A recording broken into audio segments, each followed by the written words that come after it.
ఒక సిద్ధారెడ్డి అనే ఒక వ్యక్తి అనంతపూర్లో కరెంటు సరిగా రాలేదని ఆయన బాధపడ్డాడు. డెఫినెట్ గా బాధపడతారు. మీరేం చెప్పారు ఆ రోజు? కరెంటు సక్రమంగా ఇస్తాం, బ్రహ్మాండమైన చేస్తాం, వైకుంఠాన్ని చూపించారు. చేయలేదంటే బాధపడతారు, అవసరమైతే గట్టిగా నిలదీస్తారు. ఆ హక్కు ప్రజలకు లేదా? అతనిపైన తప్పుడు కేసు పెడతారా మీరు? అంటే ఎక్కడికి ప్రజలపైన దాడి చేస్తున్నారు, కేసులు పెడుతున్నారు. రాజకీయ నాయకులపైన దాడి చేస్తున్నారు, కేసులు పెడుతున్నారు. రివర్స్ కేసులు పెడుతున్నారు, మమ్మల్ని జైల్లో పెడుతున్నారు. నేరస్తుల్ని, దొంగల్ని, మైనింగ్ మాఫియాని రోడ్ల మీద తిప్పుతారా మీరు? ఊరేగిస్తారా మీరు? ఎక్కడికి తీసుకెళ్తారు ఈ రాష్ట్రాన్ని?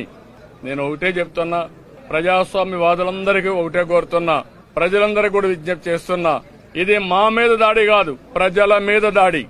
ఎవరివి ఆస్తులు? ప్రజల ఆస్తులు. కొండపల్లి ఫారెస్ట్ కొడితే తెలుగుదేశం పార్టీకి నష్టం ఏంటండి? కాదు, పర్యావరణం ముప్పు వస్తుంది. ఇష్టానుసారంగా చేస్తున్నారు. ఇది రాష్ట్ర ప్రజల ఆస్తి. కొంతమంది దొంగలు దోచుకుంటా ఉంటే ఇది అన్యాయం అని చెప్తే తిరిగి దాడి చేసి కేసులు పెడతారా మీరు?